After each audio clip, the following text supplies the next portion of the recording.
अस्सलाम वालेकुम नाज़रीन, खबर शामिल कयूं था। खैरपुर रिपोर्ट अली गुलशर।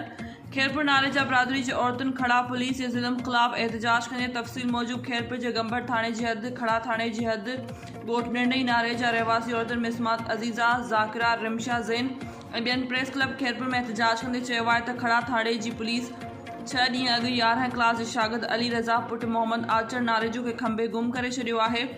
असांखे पैसा ॾियो न त तव्हांजे पुट खे कंहिं न कंहिं केस में फासाए छॾींदासीं। हिननि वधीक चयो त असांखे सरकार इंसाफ़ ॾिए, सरकार इंसाफ़ ॾिए असांखे। छंछर खां वठी मुंहिंजो पुटु जेल में वेठो आहे, मूंखे छा न खपंदो। घर में भाॼी खपंदी, खीर खपंदो, को सौदो खपंदो, मूंखे केरु वठी ॾींदो। सरकार इंसाफ़ करे, मुंहिंजो बेगुनाह आहे मुंहिंजो पुटु, इंसाफ़ खपे असांखे। रस्ते ईंदड़ मूंखे पकड़ियो आहे पुलिस त हे चोर आहे। एचओ सो खे 5 लख न ॾियण सबबु पैसे में मुंहिंजी मासी फोत थी वई आहे हिरास में ॿुधी करे। कहिड़े थाने जो एस जो खणी वियो तव्हांजो? खोड़ा थाने जो अदा रज़ाक थेबो।